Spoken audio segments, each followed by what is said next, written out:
Okay, we're live. Let me just start the recording again. Sorry about that.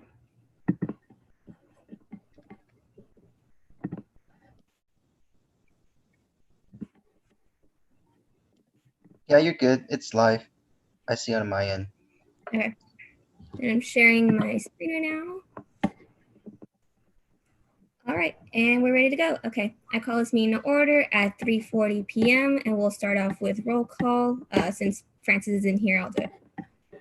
Let's see, Mackenzie, I'm here. Chris? Here. Christine? Here. Louise? Here. Alex? Here. Jasmine? Here. Okay. Kelly?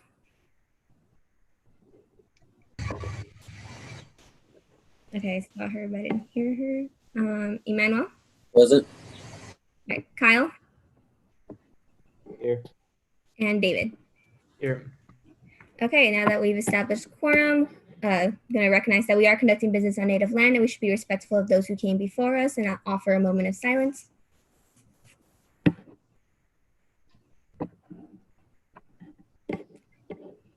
Okay, moving on, we have adoption of reordering of the special agenda. Wait, hold on, sorry, this item is confusing me. Do we need to do anything on this? This is adoption of reordering of special agenda. Is there something we needed to change? No. This is an option, but Yeah. to adopt. Okay. What you need to do, though, is actually need to remove item 2 because during a special meeting, you do not do board reports or advisory reports. Okay. You mean item 3?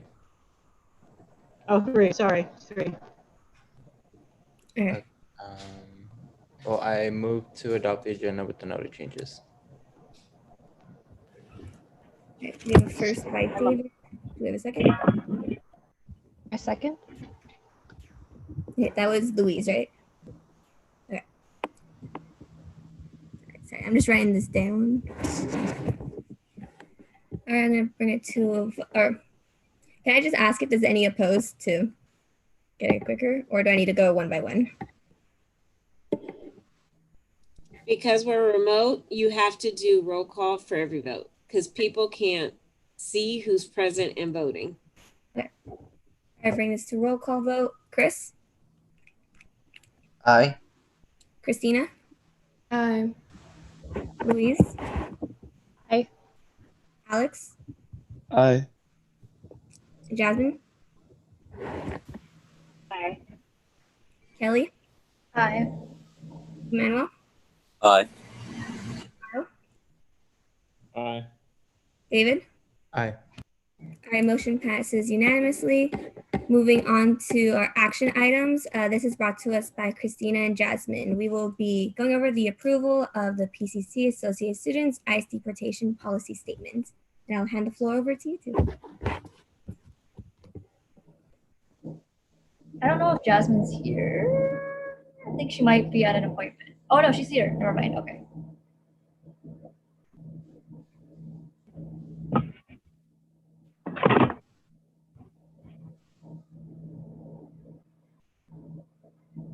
So we are talking about the topic of international students being sent back to their countries because ICE just announced the statement that it's because of COVID and the pandemic going on and the classes going fully remote, they have released a statement that all folks on an international visa or a studying visa return back to their country, and that's the topic of this meeting. That I introduce the statement piece that Christina and I talked about. Jasmine, I can't really hear you clearly. And you kind of trailed off at the end.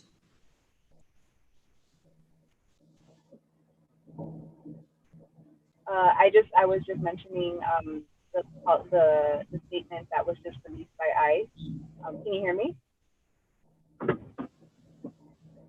We hear you. And I was turning the mic over to Christina that to talk about the statement that we worked on. Okay, so me and Jasmine developed a statement. Should I share it? Okay, I need you to stop share, I believe. Okay.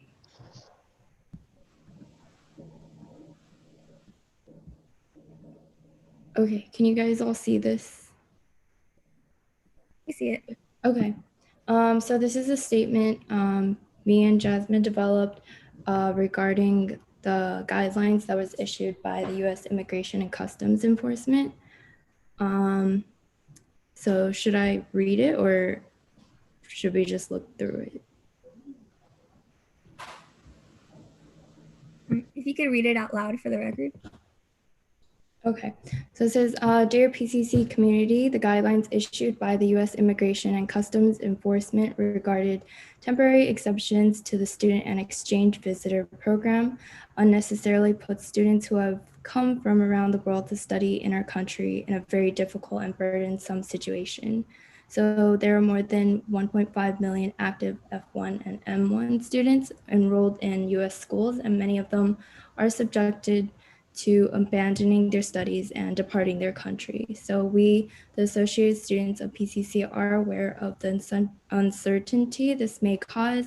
However, we will keep you informed on any updates or resources we can provide as students.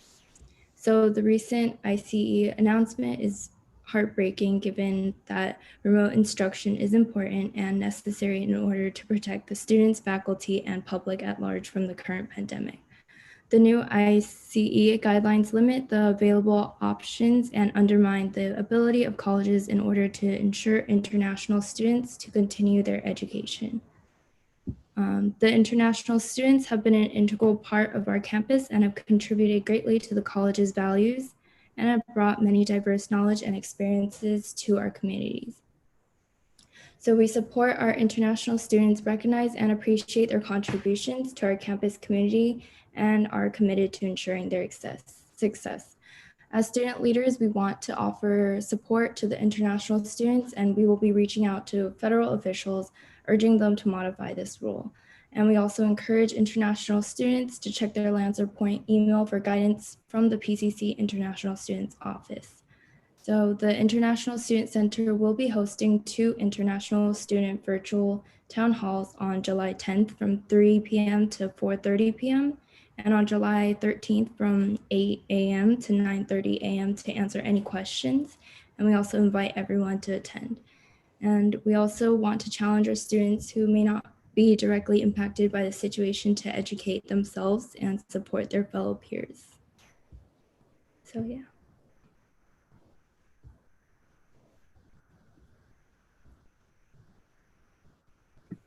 Now that the statement has been shared, this is the time where if anybody has any comments or any concerns or just any feedback they have on this is the time they can share.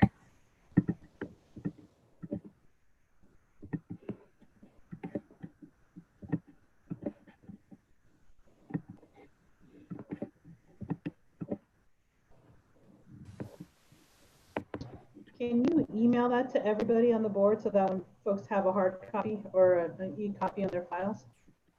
Okay.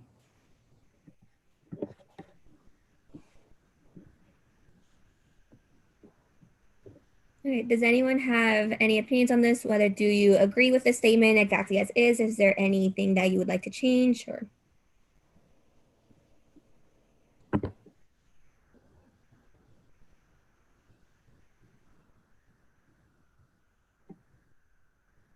I agree with the statement. I think it's well written.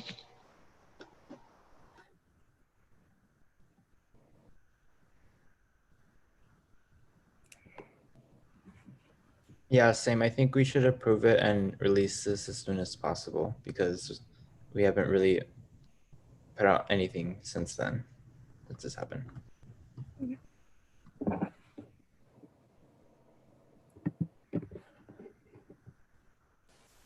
I really like the challenge. Does anybody else have anything else they'd like to say on this? I know we don't have a PR person, but the the last statement we did on Black Lives Matter was released on our Instagram and our social media, and I was wondering if we can do the same for something like this too, because this is obviously something that really impacts a lot of our population. Once we approve this statement, we'll put in our social medias and any other platforms that we have available to us to reach out to our students.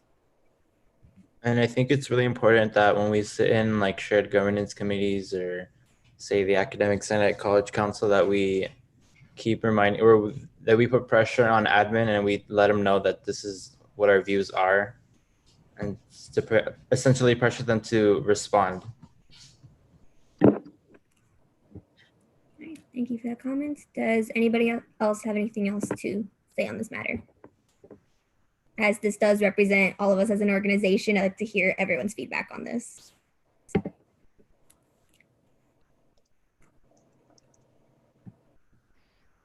Okay, if there's nothing else to say, then I'd like to entertain a motion to approve the statement. Hold on, let me look up the exact wording. Or Christina, can you stop sharing your screen?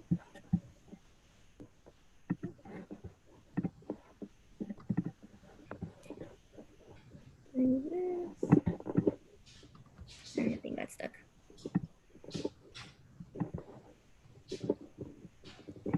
Okay, I'd like to entertain a motion to approve for approval of PCC Associated Students ICE deportation policy statement. Can I get a first? First. Second. Oh. Sorry, who was it that first? I didn't see it on my screen. Me, Kelly. That was the first by Mackenzie, I'm sorry, I didn't hear the motion. Someone please repeat the motion. Yep, okay. I'd like to entertain a motion for the approval of PCC Associated Students ICE deportation policy statement. And we had a first by Kelly, and then it was second by, I'm gonna go with Chris. Yeah, but I think someone else also said you want to do it third. Okay. Second by Chris, and then it was third by Louise, right?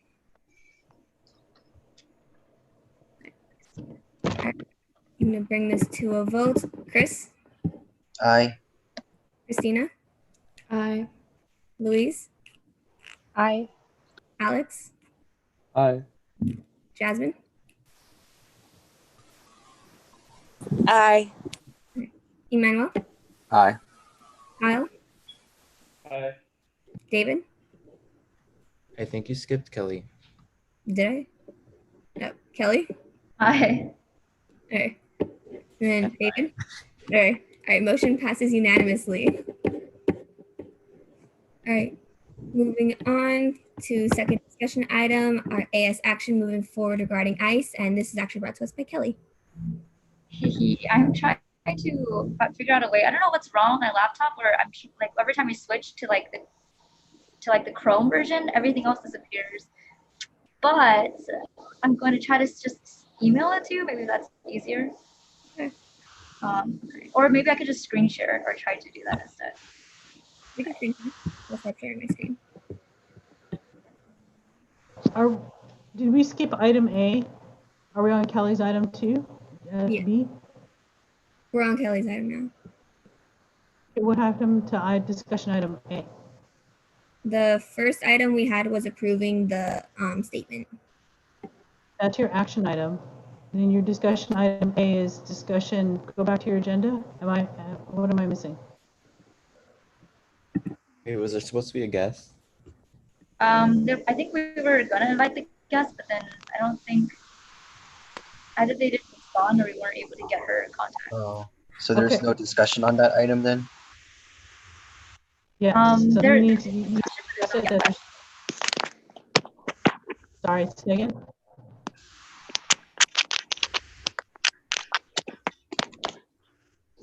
I couldn't hear what someone just said. Now I'm just gonna crackle. Oh my goodness. Are you guys seeing I'm like sorry, I'm not hearing.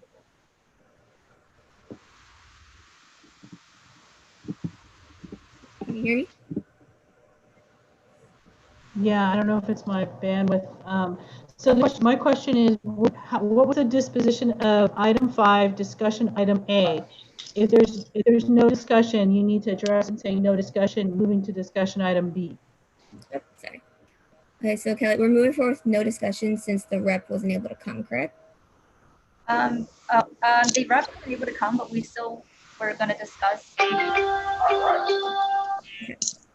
the actions of AS body moving forward, or do we just?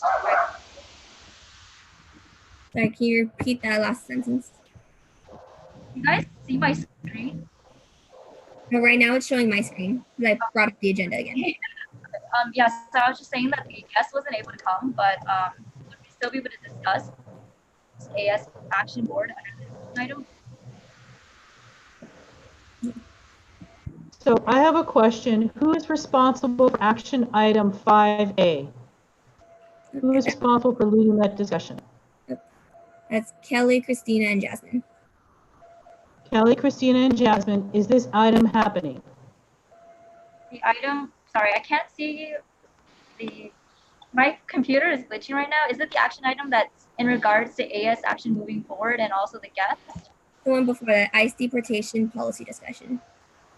Yeah, so that is happening, but we don't have the guest because the guest wasn't able to come, or it's that we weren't able to reach out to her, but she is not coming. But we still want to discuss AS action moving forward. Okay, so you're not answering my question. Are we discussing discussion item 5, ICE deportation policy discussion? Is that happening? Yes or no? Oh, yes, sorry. Okay, then that's the discussion we need to have. We cannot have a discussion on AS action moving forward regarding ICE until you deal with action item A. If you don't want to deal with action item A, just simply say no discussion and move to action item B. That's what I want you to understand. I see what you mean. I think we skipped over it, right? Is that what happened? Yes, I apologize. Yes, we did. That's why I keep telling you to go back. Sorry, I don't have it on my screen right now. Got it. No, Mackenzie, you should be managing this. This is what I'm saying. This is what I'm asking. Okay, sorry about that. My error. Okay, and then Christina, Jasmine, Kelly, are we ready for this discussion? Okay, let me pull it up on my phone because my laptop is glitching right now. Yeah, I think we're ready. I think Jasmine might have an appointment. I'm not sure if she's still with us.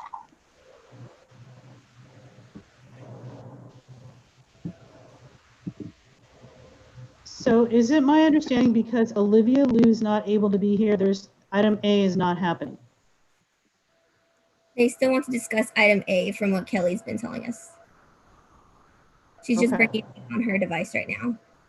Yeah. Okay, so I don't know why would you. Do you want to just email it? Just go ahead. Sorry, what? You want to just email it to Mackenzie so she can share it on her screen?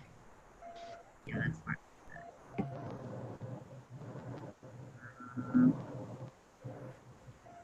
Okay.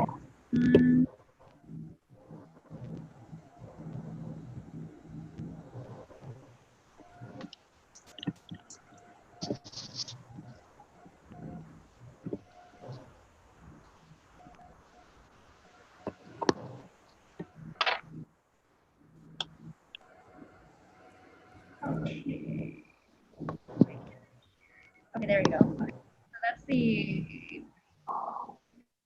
but the thing that I wanted to discuss was more in regards to, I think they made an update, which I'm not quite sure if this really changes anything for students, but they did add, I think, like an exception that says due to COVID-19, and this is from the, I think, ice.gov, so it's from the US Immigration and Customs Enforcement.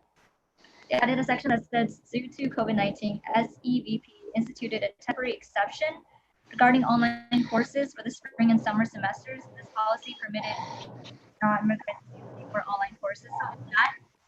So does it mean that it would really, that would only apply for the summer camp, right?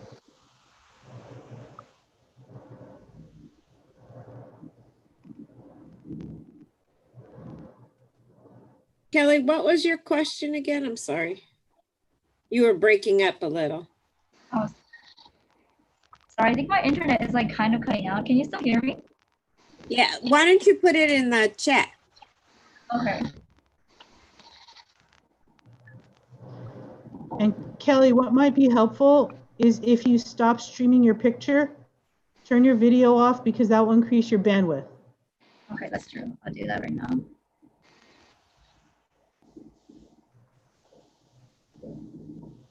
Does that help a little bit more? I'm not sure if you can hear me. I can hear you better because it was I couldn't understand what your last statement that you made. I see.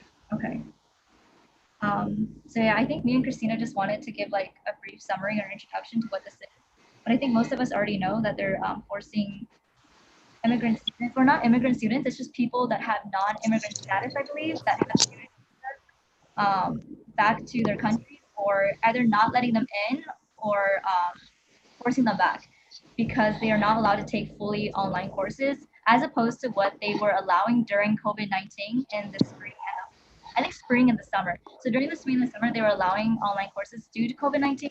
But since COVID-19 is still continuing into the fall and the restrictions are still affecting students, not only visa students, but all students, it doesn't make sense why it would not apply now. So I think that's kind of the injustice of why a lot of people feel that this is wrong and justified, because the circumstances are still the same. However, they are taking this opportunity to impose difficulties and the removal of these students in a situation that would have otherwise not been an issue had it been maybe like a month ago, 2 months ago, during the same COVID season. So yeah, I don't know if Christina has anything to add on to that, but that's just kind of, or like any kind of discussion that we want to have or any clarifications. I think that's what the action items were mostly primarily used for or designated for. So I think a lot about how we have to think about this is sort of in terms of what the intentions are behind this policy, and to know that a lot of the intentions are political, and it's more about the Trump administration trying to force our institutions to open up in a time that is not safe to do so. And we also, I feel like this is definitely part of the most important part of the discussion that we have to have, is whether we want to advocate for staying closed because it's not safe to open up, or we want to push administration to have more hybrid classes to support our international students. Because this is obviously a very difficult kind of decision to make. I know that the UCs, the California Attorney General, just submitted a lawsuit against the administration. So hopefully that does yield something so that we don't have to try to make a decision that's so difficult. But I think that's what we need to discuss. I think like to compromise on that, there's a lot of discussion going on about creating 1-unit classes that are maybe like non-mandatory in-person meetings, so that you have that in-person unit on your transcript or your files, but not actually having to risk your life or your family's life or that kind of nature.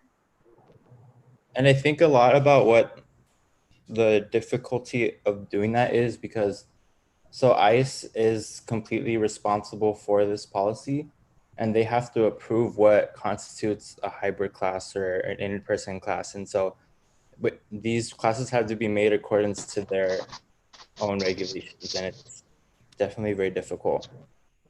Right. But I don't know, I mean, does Carrie or Dean Cobb, do you know of any of the steps that the school is taking to sort of address this? Yeah, so I do know, and it's a work in progress because, you can't really create a class out of the air, because courses out of the air without prior approval. So I know one of the efforts we're making is to create courses that are considered in-person classes for international students. So it can't be exclusively for international students because it's a public institution. Other people can participate. So that's one thing that they're working on. What that actually looks like, I'm not sure, but I know there are different groups working on trying to help our international students have a course that is hybrid or that is considered in person, so that they can stay, and so that you know, we're adhering to the policy. So I know that's an effort. Where we are on that, I don't know, because like literally this was this week, right? And we have, and I also know from that the chancellor's office is also trying to find ways in which to support campuses in responding to this. And you know, they're in constant contact trying to figure out also if there are other ways that we can partner with other colleges for students to enroll in other colleges and take classes here, or take classes remotely and physically somewhere else. So that's as much as I know right now. And so I would say this, when we're looking at how we're working on this, there's no doubt that I think everyone in higher education is behind this idea of we need to preserve these students. I've not heard of one higher education official who says, okay, that's great, they gotta go. So I think we need to, like David said, is how is this being motivated? So I think some of our efforts also need to be focused on our political realm, right? And our elected officials. I do know that the chancellor, I think the chancellor may have joined in, I can't remember if it's CSU or CC's in the lawsuit. I think University of Michigan and MIT and Harvard have filed a lawsuit, and I think I think community college system is also going to file a lawsuit. Yeah. Both CSUs and CCs have. So I think we need to also look at, you know, what are we doing? I think you need to talk about supporting your students and letting them know that they're supported, but then also how are we working in a political realm to make sure that we don't let this go unnoticed. Did anybody else have something they wanted to add in on this discussion, or have any questions on something someone has stated before? Oh, sorry, keep going. I mean, I know what you just said about, like, you know, it's really hard to create a class kind of out of thin air, you know, especially with all the switches that have to go on right now with going remote. And I think I understand what Carrie said about operating in a political realm, but I think also about operating within, I don't know, like, not the limits. I mean, I don't want to use that word because it's very negative, but within kind of the, you know, the situation compounded that, you know, of a lot of professors right now having trouble using technology, or deans not being able to create the amount of seats that they want to be able to accommodate people. So I think it's kind of like getting, you know, this is kind of what I do. Like, I always try to get the other side's perspective too. And I think that's going to be important during this, is to talk to deans and talk to people that are directly involved in classes and scheduling and stuff, to try and see what we can do to help these students. I totally second that, because I think if we expand the classes of professors that have like maybe an in-person lab or like an on-campus component, it's also like as to how much they can handle of the learning you expect. Yeah, for sure. I also read somewhere that like regards to public schools, and I know like we're technically public schools, although we're out of like K through 12, that they can't request for like social security information. So I'm not sure as how they would be able to get these students information in regards to actually like deporting them in relation to the school, and like asking for like information about like, are they scheduled, are they registered? Every student who's international is registered, and the government knows everything about them. I see. So and we're required by law to report anything like class load, to make sure that they're meeting the needs, the rules that they have to stay enrolled and meet the needs of their visa. I see, within the visa. I had a question. So I know we want to give students the option to have an in-class option, but a lot of those classes aren't offering that. Could we say, like, if they're registered for, let's say, a math course that is purely online, but there is one professor who has has that hybrid course, could we say that while the student is taking the online course, they want to have, we can give them like the note of using hybrid. Sorry, I know my words are kind of tangled right now, but could we like state, sorry. Oh no, I think maybe are you like maybe like correct me if I'm wrong, but are you trying to say like maybe a professor has an option where students can meet online or in person, sorry, outside of their online class, and that would be like the mode of in personness? Yeah, like they could say that they're going to going to the hybrid course, even though they're attending the online course with the professor they're signed up with. But there is someone who has the hybrid, so we could say they're doing some sort of like joint or some sort of like that, like that they're going to go to attend some of the in-person classes for the other professor to qualify for showing up in campus. So with international students, you have to be very careful to make sure that you are meeting the spirit and the letter of the law. And you never want to encourage anyone to do anything that will violate their status, because then that could result in their deportation. And if you have a deportation hearing in your kind of immigration file, then it really restricts your ability to come back to the States. So again, I think we follow the law. I think if some of the concerns, and I want to make sure that we're going, I want to make sure that we are still on agenda topic, first of all. But I think you can talk to, if you have concerns, I mean, you can also start a movement, social movement with Instagram to let students know, like, hey, if you're enrolled in a hybrid class, you know, or you know, so I've seen some campuses saying, encouraging people to give up their space for an international student, right? But I think one of the things that we need to look at, though, I know international students is doing something. Unfortunately, they're having their. Sorry, Carrie, you got cut off. Yeah. Carrie went out. So I just got a list from former alumni Ryan Tan, who compiled a list of hybrid or online classes for international students. I'm trying to forward it to Mackenzie. It was on a text.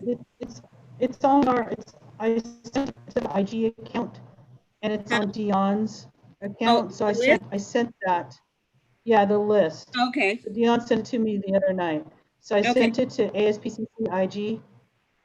But I also think, you know, I know I would encourage you not to maybe spend as much time worrying about creating a class or defending a class or getting students into a class, because I do think international students is doing that. But again, also, what are things within your realm? Because you don't create a class. You know, how can you raise awareness about the classes that have been created? How can you raise awareness to talk people, to motivate people to call Homeland Security, call people who are on, you know, those committees in Congress, to get them to put pressure on what this is really saying. Right. So I understand classes are a big issue. That seems like that is one immediate solution. That is the Band-Aid that you put on.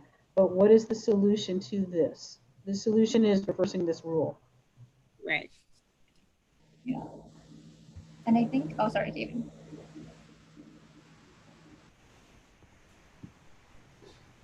Oh, I thought David was gonna say something. Never mind. Oh yeah, yeah. In regards to that, I definitely think that's like extremely important, and so I feel like maybe, I think that was maybe the next discussion item, but in regards to the next discussion item, before we go to the next discussion item, perhaps maybe we can set up a day where we phone bank, just like AS board and whoever else wants to come along and phone bank with us. Maybe we can send that out as like So a now you now are learning the limitations of your agenda, because this is a discussion item. You cannot take any action whatsoever. Okay, I see.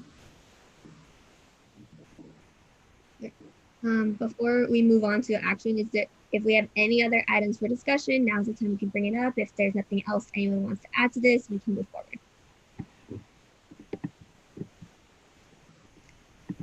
Okay, seeing as there's no discussion, we will move forward with the next action item. The next discussion item, which is AS action moving forward regarding ICE. So I know, Kelly, you were mentioning about action that we could do as a board with phone banking. Did you want to continue on with that here? Yes, sorry. Sorry about that. Yeah, so I was thinking like maybe we can organize an event, maybe through Instagram, and say like, oh, we have, you know, a live Zoom call session. Let's all get together and try to like phone bank to our representatives. yeah, and see if maybe we can garner like support for that and advocacy in that terms internally first, and then through that we can do it externally as well. That's something you guys are interested in. Carrie, is that something we would be able to do, like organize ourselves to do phone banking? So sorry, you're a little bit muffled. Are you saying, yes, your question was about phone banking? Yeah, is this something that we can do as an organization, like how Kelly was mentioning? Yes, I think you certainly can do that as an organization, especially through ICE and through Instagram. You can have people register if you want to know who they are. You could give them the script, and you could certainly give them a list of phone numbers to call. You can also just put it out there and saying, hey, these are the folks you contact, so if you want a mass number of people to call. So, you know, that's something that's a project that someone can work on. And then I know this is brought to us by Kelly. Is there any other action that you had in mind that we could be taking with this, or did you want to open up the floor to that? I think, Mackenzie, if you go back to the document I shared with you. So in regards, before we open up for discussion, I just want to show you guys like a sample of what Carrie sent me, kind of like a sample, and then I kind of combined that with this statement that we have, and then added something that are a bit more specific. Kelly, you're breaking up. So sorry. Can you hear me now? Yeah. Okay. Yeah, so Carrie sent me like the sample kind of letter, and then I kind of incorporated what Jasmine and Christina wrote as their statement and put in some more specifics. I think this is something that we can definitely kind of mass send out as a specific AS Executive Board student representation email to our representatives. And I'm not sure if we want to read all of it, but that's the gist of it. You just kind of like introduce yourself, your title, you're from Pasadena State College, Pasadena, California, and then this is what is happening now. And then I might need to edit the format at the end, but yeah, that's the essence of it. I think we should develop something that's more concise. Okay, I see. Yeah, that makes sense. I could also delete some things. I know some things are very, like it's very jam-packed. I could probably delete the details of like for some, if the sentence starting for some, we could probably just delete that. We And can also kind of thinking about yeah. the fact that a lot of international students may be ESL students as well. So just to kind of help them understand what they're submitting, if maybe it could be like translated, we can get some help on getting a lot of these materials translated, or a lot of these marketing for this translated as well. Yeah, that's a really good idea. I wish I knew how to write Chinese. David, were you going to say something earlier? I mean, I could definitely help translate this into Spanish. Okay. This might need to be something that we bring up to a later meeting, but do we want to establish working groups that we can make to go ahead and get started on working on the translations and the modification of this? Is that something you guys would want to do? Yeah, I think that would be a good idea if everyone's down for it.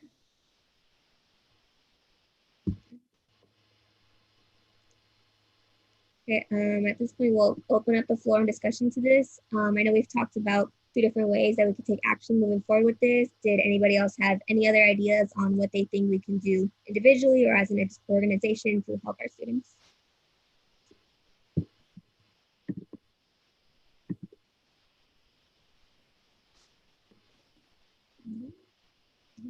Carrie Dean Cobb, do you have any feedback on all of this?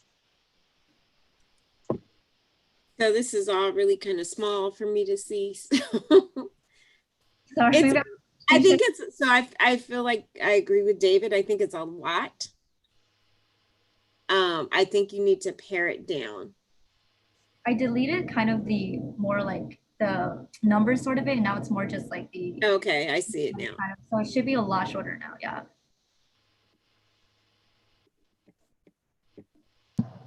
My thing is, I want you to remember who your audience is. So who are you sending this to? And make sure it's tailored to that individual. And then who is sending it? As much as I appreciate the fact, I do think we should translate it if we can, just to help all of our students understand what it is. But who are our elected officials going to listen to? If you scroll down, Mackenzie, sorry, if you scroll down a little bit, there's like a list that I think Carrie sent to me, and then I just kind of edited a little bit in terms of like California senators and representatives. I know Representative Judy Chu would be our direct representative in terms of Pasadena City College. And yeah, that is something that we can do. And I probably know these. Yes. So what I'm saying is that's who you're writing to, and they're elected officials. So as much as I think you should make this in other languages accessible to different people on campus, but generally our international students are not going to be sending this letter out because they can, but because they're not voting members of the public, a lot of times what they have to say doesn't hold a lot of traction. So just be aware again, who is sending these letters and who are you sending them to? I don't think it's not going to hurt to have them send it out, but really it's like Judy Chu's my representative and I'm going to hold her accountable. I'm going to ask her, what are you doing about this, right? And she has to be accountable to me because she represents me. So think of who your audience is. So because it's kind of in a letter format, you know, we're sending it to people that are going to fill in their own name and information.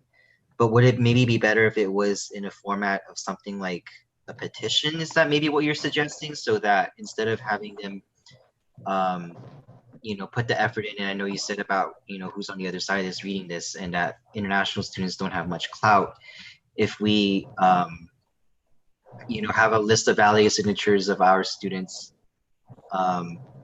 you know, signing this and, you know, being translated in different languages and sending this out as in one bulk kind of statement. I don't know if that's something that would maybe alleviate that issue. I think what I'm trying to just say is I don't want you to spend a ton of time trying to translate this so our international students can understand it and send it out. Because the people that need to be sending it out are folks who these representatives are accountable to. That's what I'm saying. There is a petition. You can do the petition, and I think we should circulate the petition, but I think nothing works like flooding representative mailbox. Even if it's the same message, they're still going to take up and look. So with that said, we're getting, you know, students that are on campus that are citizens and that are, you know, direct constituents of these representatives instead of international students? Yeah. Okay. That's who should be sending this out. I think we need to be advocating for our fellow students, right? That's what we're asking folks to do. I see. It's going to be definitely a campaign of empathy then, I think, that we're going to have.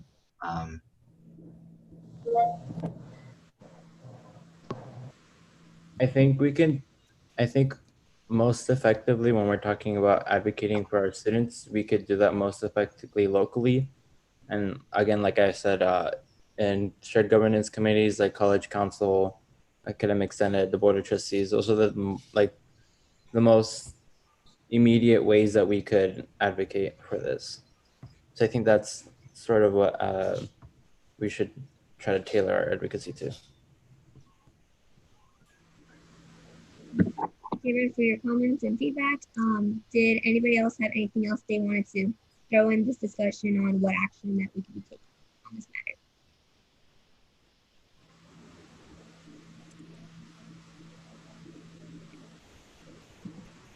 Okay, if there's no further discussion, then we'll move on to the next discussion item C, which is discussion of advocacy and duties and timeline. Kelly, this is back to you. So I'm not sure exactly how or exactly what events that we want to do, but I think that phone banking might have been something that you guys are interested in. That does seem like something that we can do. We're making a timeline. Did you have a certain date in mind that you wanted to go ahead and get started with everything? Or do you want to just see what the rest of the group has to say on that? Right, because I think I can, I was planning to do this sometime next week. I'm not sure what would be like a best day for you. I know we have our meetings on Wednesdays, and I still want there to be like enough time for people to know about it. So I'm thinking maybe on Thursday of next week, if that's a good time for you guys. So are you suggesting that we call another meeting on this, or we create a working group on this? Yeah, that would be good too. I think I want to decide on a date first, and then unless it's something that you guys want to participate individually in, instead of like a whole AS thing, it could be just like a 3 people thing or a 4-person thing. Okay. Do we want to participate in this as like an executive board, like as an AS board, or maybe it's just whoever is interested in it? Because I know some of you guys might be busy with like summer classes and everything. Right. So if we want to make a working group on this, we just need to make sure that it stays under quorum. That would be about 4 of us sitting in on that. Okay, I see what you Something that you want the whole board to be discussing, then we can either discuss it now or we can bring it back as an agenda item to our next meeting. Yeah, I mean, I would like the board to be discussing this, but yeah, I mean, the logistics of it would just be like creating a flyer with the date and a Zoom link, and then us attending there and being there, because I can probably create like a list of phone numbers and the script. So really, there's not a lot of work in it. It's just us being together and saying like, oh, us as AS board, we're standing behind this. We have this event that, you know, we invite you to come to support our international students. So is there anything you need from us as a board on this before we go into the script, or is this something that you just need time to prepare on? In terms of the board, I think it's just deciding on a date. So whichever date would be most suitable for you guys next week. So what sort of event were you thinking of? It would be like kind of like a phone banking event where we would just, I think it would maybe like a Zoom call link, and then like everyone just join in, and then whoever wants to join in can join in, and then we'll basically give a rundown of like, oh, these are the numbers you can call. It probably won't be for more than like, I would say 45 minutes. We just discuss like the current situation, and then kind of just, you know, like if you have any questions, and then we just basically start calling the representatives in the time that we have, whoever picks up, or the number of calls that we have, depending on how many people end up joining. Is that something we would need an ARF for? Sorry, what's an ARF? Yeah. Activity request. What's happening is we're kind of jumping ahead because you all didn't have programming yet on how to program. So I'm willing to let this ride on an ARF. But what I want you to think about, because we haven't discussed programming, is that, you know, this timeline piece is really important. Things are changing really fast on this. And so I want you to, I love the idea of phone banking. And, but I want you to think, what are the logical things that need to happen? And Kelly, that might be a discussion you and I have afterwards. Because I think there needs to be a lot of training, because basically you're giving people talking points and you need to train people. And on top of that, you need to do a lot of outreach to get people to come to this training. And really what you can do, you can just hold the training, give them all the phone numbers, and then tell them to call. Because don't forget, if you're calling DC, they're 3 hours ahead of us. So after an AS meeting at 2, that's at 5 o'clock. No one's going to answer.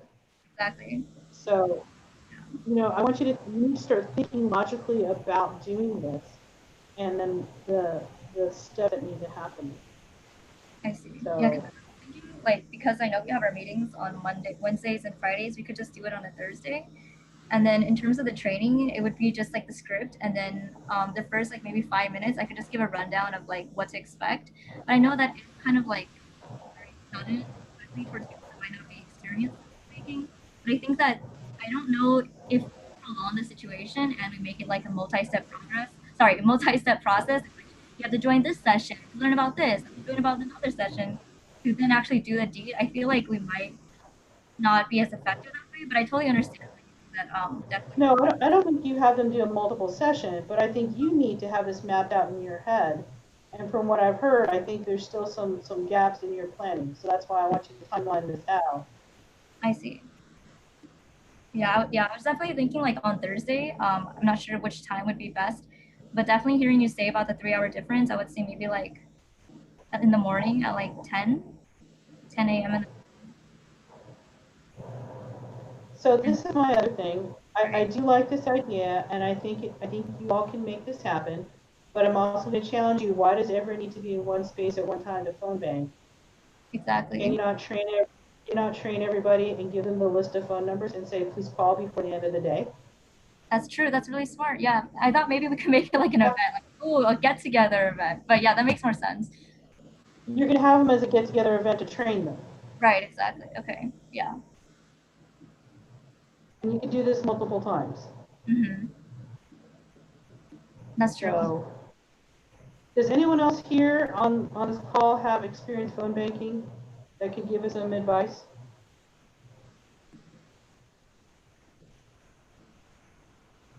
What kind of advice are you looking for? Like what? Well, I was just going to say someone who's actually phone banked to tell us what it's really like. Oh, you have to be really patient. I mean, I think you have to practice. So I did it as an undergrad and I did it as one of my other jobs and I volunteered and done it. So you have to know your script cold. You should practice with each other, calling each other and what that feels like to call somebody cold. And be clear about who you are and what you're representing. That's the first thing you say. And I know that's in your script, but you be very clear. And if you have to get a sense on the phone if somebody is with you or not.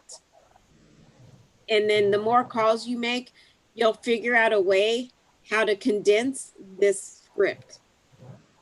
Because you probably, in most cases, won't get through this whole script. Nobody's going to stay on the phone and listen to this whole script. Yeah, for the calling script, it's definitely going to be different. I'm going to have bullet points and like introduction and then just bullet points of like facts or data or whatever they want to do. Exactly. Mm-hmm. So that's a much better script than a whole letter. Right. Yes.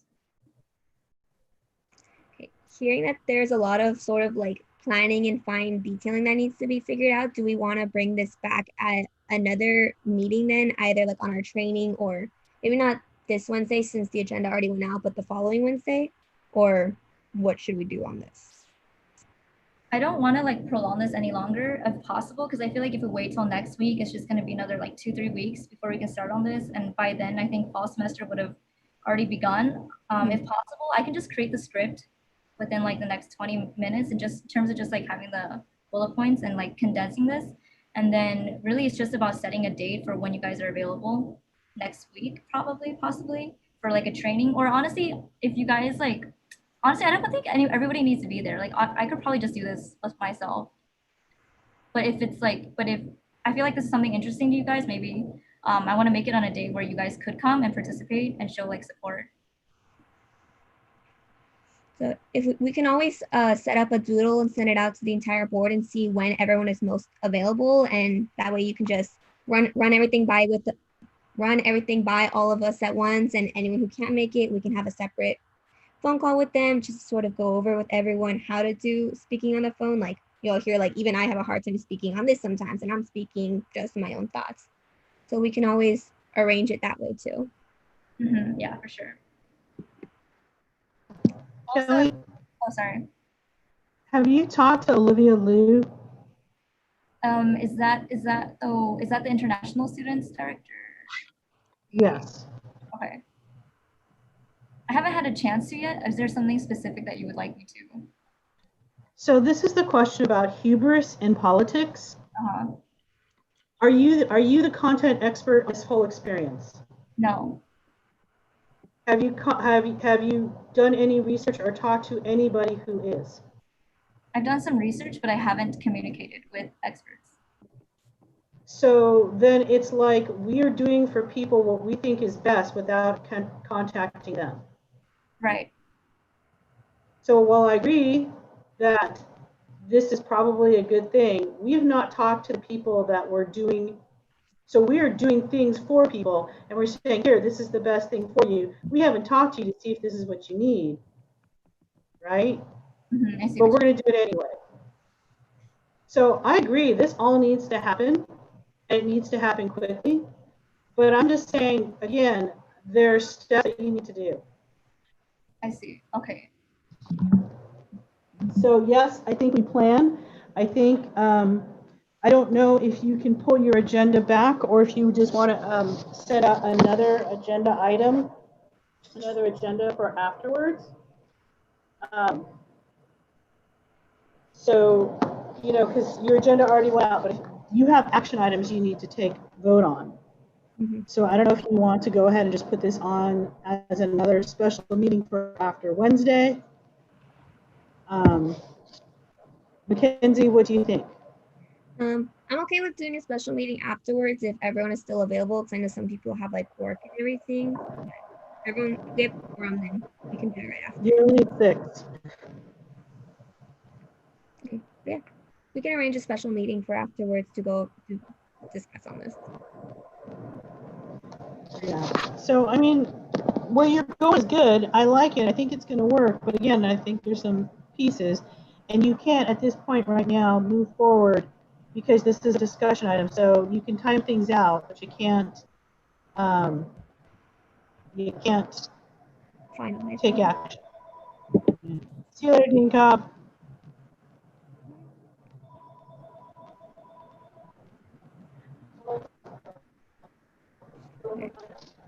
Is there any other discussion we need to have on this item besides just fine tuning the plan on this for next meeting?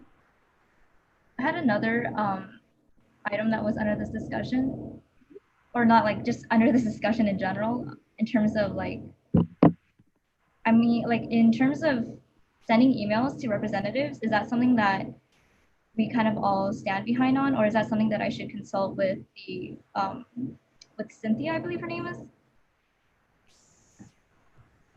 I think it's Olivia. Olivia and Luke. Sorry, Olivia, yes. So do you think that I should consult with her first for this as well? Yes. Okay.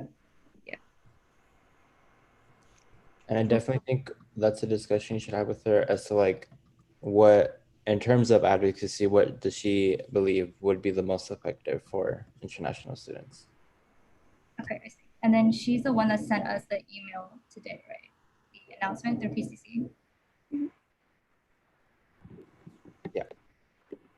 Did Okay. you all get the email at the town hall for Monday? I will check my email right now. I believe I got it. Yeah, there was one today and on my, I think the one for today just ended. Yeah, I think it was over 4:30. There's another one on Monday. So that's the other thing is, you know, it's now 4:30 on Friday. People are not going to be around. Olivia, if you send her an email, she'll respond, but probably definitely on Monday. Go to that. Join the town hall on Monday and then just come out and be like, hey, or do you think it should be? Well, no, because actually the town hall is for students. I think you need to contact Olivia. Okay. Yeah, for sure. Is there? Oh, sorry. I mean, if we're going to be having these discussions with other administration, would this sort of count as a discussion under shared governance?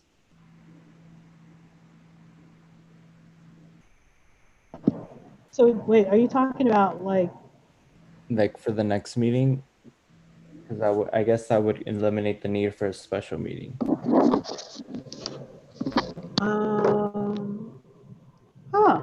That's a good call on that one. Because I mean, me and Mackenzie are probably going to be reaching out to other administration like President Erica and trustees.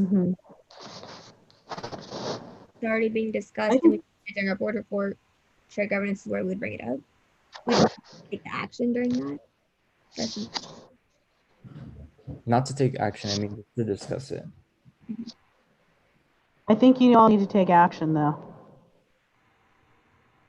In terms of so, do you want to vote? Do you need to? So I mean, we already have our stance and policy. I think what we really need to discuss is just what we want to do moving forward now. Do you interpret the action item you took do you interpret that as giving her permission to do what she needs to do to advance the issue? Yes. Since If Mackenzie, and if you think you interpret it that way, then I'm going to say she doesn't need to come back for an action item, that she could share out what she's learned from shared governance. Shared governance is usually meant for standing committees. Mhm. And this is not really a shared governance issue, but we could let it go. She could also put it under her report and just explain what she's doing. right. So cancel special meeting then for next Wednesday? So I feel like we can interpret it that way. I think so.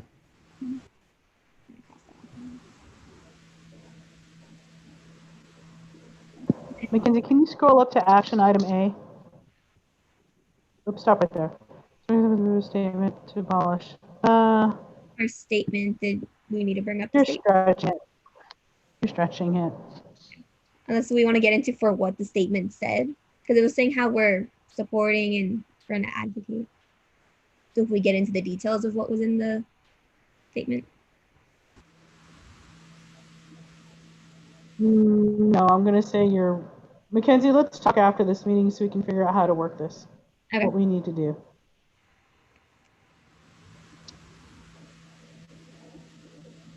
Moving on from here, is there any other discussion that we want to have on this? Okay, if none, then we can move on. Public comment on non-agenda items. I believe we don't have any public. Any advisor comments?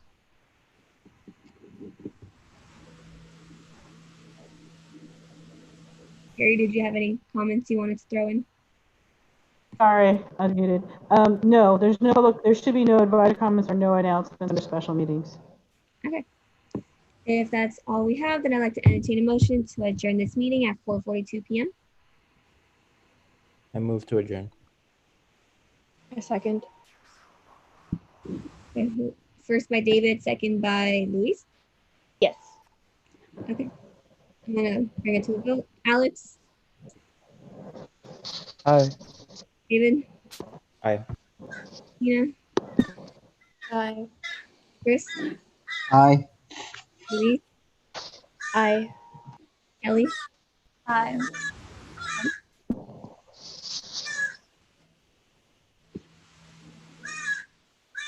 Emmanuel. Aye. Okay. Kyle, how do you vote? Aye. All right, all in favor, meeting adjourned. Yay. I gotta wait a few seconds. You have to stop the, yeah, you're gonna.